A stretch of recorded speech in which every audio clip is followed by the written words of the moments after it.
Good food, good life. की जिम्मेदारी है, सिंध के शहरी उसकी जिम्मेदारी है।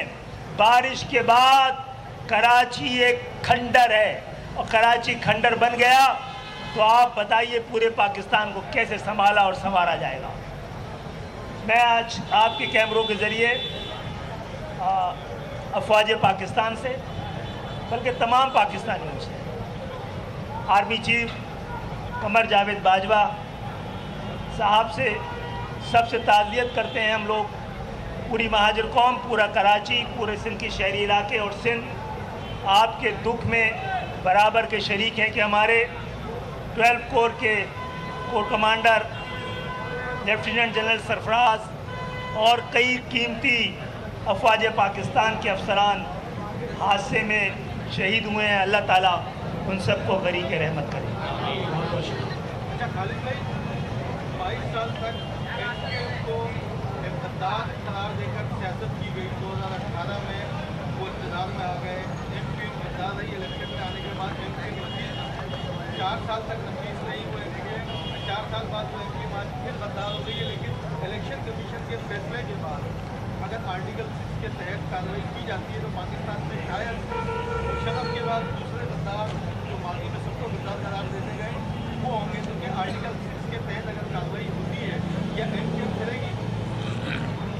जो लोग हम पर गद्दारी का इल्ज़ाम लगाते रहे हैं उसको हमने तमगों की तरह लिया, क्योंकि बनाने वाले तारीख़ का कोई भी मजरू नहीं कर सकता।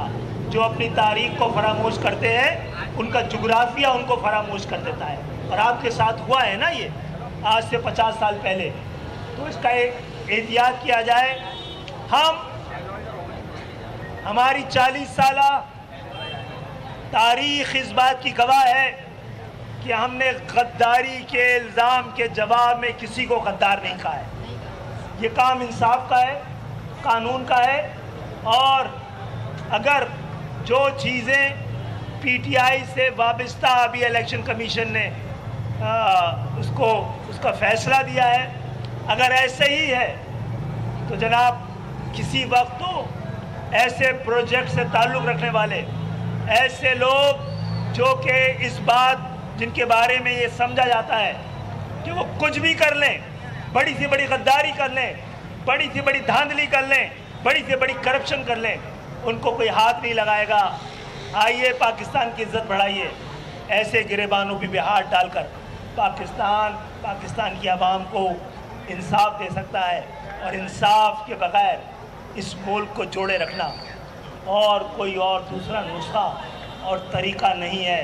जब तक पूरे पाकिस्तान को बराबर का वफादार और बराबर का हकदार नहीं समझा जाएगा, पाकिस्तान अपनी मंजिल की जानिब बढ़ नहीं पाएगा। अच्छा, एक चीज़ और है, पंजाब में भी हुकूमत आ गई है पीटीआई की। अगर वफाक में हुकूमत आती है तो क्या आप उनके साथ इत्तेहादी बनेंगे? जनाब आली, मेरे ख्याल है मुद्दत इतनी है कि पीटीआई को कोशिश करनी चाहिए हमारे बगैर हुकूमत बनाए। बड़ी अरसे से हमने जो है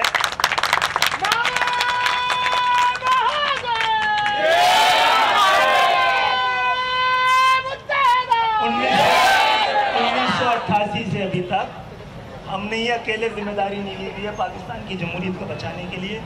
हुकूमतों को बचाकर हमने जमहूरियतों को बचाया है। कई वक्त हालात कुछ ऐसे ही हैं, लेकिन मैं समझता हूँ कि पीटीआई को अपने तौर पर कोशिश करनी चाहिए और अपनी हुकूमत खुद बनानी चाहिए। आपने कहा कि के हवाले से कोई इक़दाम नहीं करेगी, लेकिन आप इक़दाम नहीं बोला है, इल्ज़ाम कदम नहीं उठाएगी। कदम नहीं, इल्ज़ाम।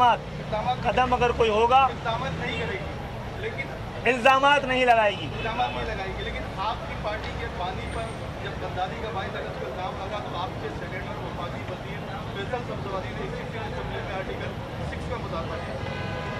जनाब उस वक्त बाकी जमातों ने वो पेश किया हुआ था, और हमने खुद 22 अगस्त को पाकिस्तान के ख़िलाफ़ नारे को, जिसकी बुनियाद पर MQM और महाजिर कौम पाकिस्तान की हुर्मत पे ही जमा है और खड़ी है, उसके हवाले से फैसला किया। शुक्रिया बहुत।